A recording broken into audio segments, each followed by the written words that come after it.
Hi,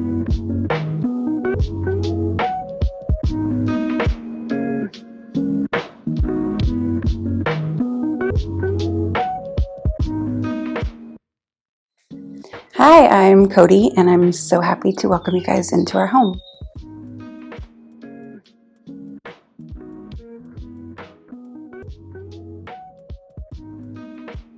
If you guys are new here, welcome. If you're not, thank you so much for joining us again.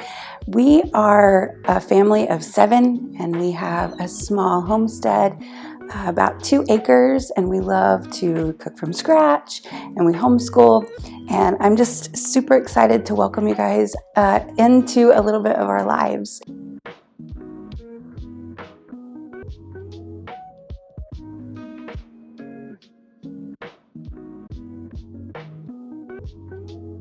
So normally on our homestead, what we show are a lot of the crazy busy things that can kind of happening, days of building things and planting.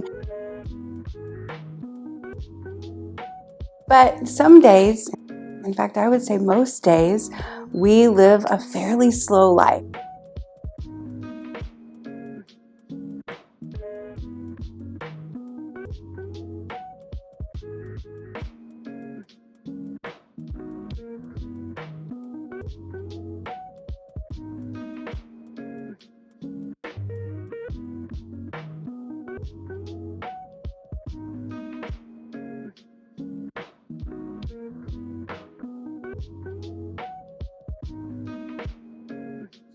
One of my favorite things to make right now when we are having a nice slow day like this is homemade French fries. So I'm just taking some russet potatoes and we're just peeling them up. I don't really like potatoes with the skin on them, but you can leave the skin if you just give them a good wash. And then I'm just going to chop them up into about 1/2 inch or so little strips. You don't want them to be too thick because they will take too long to cook and the outside will burn before the inside is done. Once you get them all chopped up, you're going to put them in a nice bowl of cold water. You'll see I have all of my peeled potatoes just sitting in that cold water just to keep them from browning before I get them cut up. But even after they're cut, then you want to put them back in that bowl of cold water. I find that a good amount for our family is usually about 1 potato per person. Kind of depends on how big the potato is, I guess, but for the most part, I have found that works pretty well for us. So once you get them all cut up, you're going to put them in this bowl of cold water, and you can see already that the water is getting a little bit cloudy, and that is because it is going to pull the starch from the outside of that potato, and that's great. That's what you want, because if there's starch on the outside, it's not going to be nice and crunchy on the outside. So you want to soak these to get some of that starch off of the outside of it. And then while these are soaking, I'm going to get our burgers. You can see my daughter wrote the smoked burgers on the outside of the package. It's so cute. I had to leave it. So we're going to just take these burgers. I had them in my freezer. I kept them in the refrigerator overnight just to defrost them. So they're cold, but they are not completely frozen through anymore. And I'm just going to put them in the bottom of a pan. You can still see there's some fat that has come out. That's okay. You want that on there. That is going to make these nice and juicy.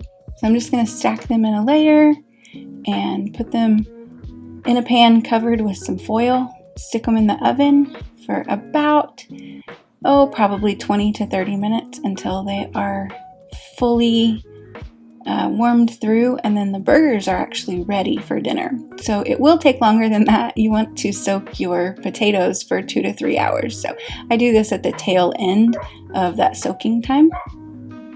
And then those are warming up while I'm getting the potatoes all done. So after they've soaked for a couple of hours, you want to dry them off. Water and oil don't mix great, so you want to set them on a paper towel and just try to pat dry as well as you can. You can see I have different sizes. Some are a little bit thicker, some are a little thinner. You can be more precise with this if you really want to, but I have found that this really doesn't make that big of a difference, so it's fine. I do try to lay them out as evenly as possible, just in one layer, again, just to make sure that I'm drying them nice and dry, just because I don't want these to pop too much whenever I put them in the oil. If you're doing as many potatoes as we do, you will notice that you have to do them in batches, but that's all right with me. I want to do this as safely as possible, so I don't mind doing them in a couple of batches. And then while these are drying out, I leave the other ones just in the bowl, because again, I still don't want those to brown, so I'm just going to leave them in there. And then the last thing I'm going to do here is just take a paper towel on the top and try to pat those dry.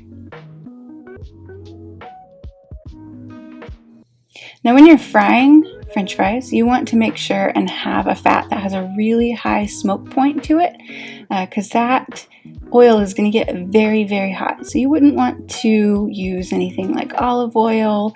It has a higher smoke point, but still not high enough to deep fry in. You wouldn't want to use butter. And here I am using beef tallow. So you can see I actually have beef tallow in that jar. That's what I'm putting in right now. But I like to save it. I will reuse. I only use this for making French fries, so I save it, and then if I need to add a little bit more, I can. And then I'm going to put some new beef tallow in there just to give me enough to actually fry in.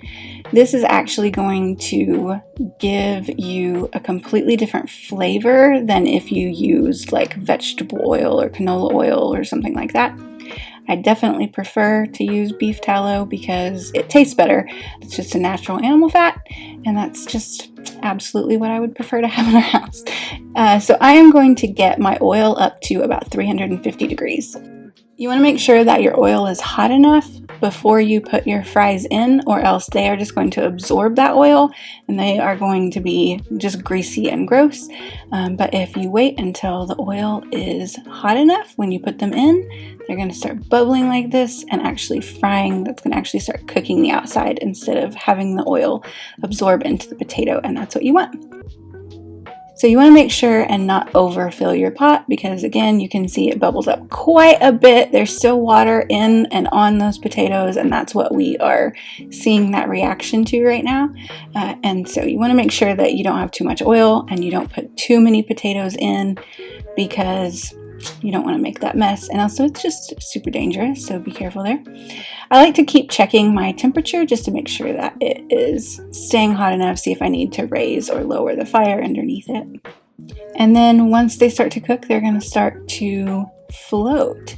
So you can see these are not done, but they're starting to get there. You do want to pull these out when they are like a nice light golden brown. And we can see what that looks like right here. So this is when they are finished cooking. They're fluffy on the inside. Once that cools a little bit, they're going to be super crunchy on the outside. So I pulled them out right here, and then I'm going to add a little bit of salt, and that's it. My beef tallow fries are done. When I pull one batch out, I do like to let that oil sit for just a minute just to fully heat back up before I put another batch in. That's just going to make sure that every batch of fries are going to have that same nice, fully cooked through, but not burned on the outside, not logged down with oil texture. You just want them to be nice and cooked through and crisp. I do drain them on a paper towel when I get them out. That's just going to pull any of that excess beef tallow off. And you can see the last batch that I did are almost gone, because almost as soon as I pull them out, somebody is grabbing them and eating them. These are salty and savory and just so good. Definitely make a good addition to this meal. And I really love having like a partial freezer meal like this. This is one thing that, since we've done so many freezer meals, I have discovered that is something that I will probably just continue to do, is have some things that are like parts of meals, like burgers or maybe some chicken or mashed potatoes, something like that, that's already in the freezer, that is already made, instead of making full freezer meals, doing that, because then I can really focus on adding some other things that are like more special maybe might take a little bit more effort, but I don't feel like I'm really adding too much to my plate. It's been really handy to have the burgers just in the freezer and be able to pull those out and make them. They're nice and steamy and delicious, you can see. And to be able to spend and focus my time on making things that are a little bit more special, like the homemade fries.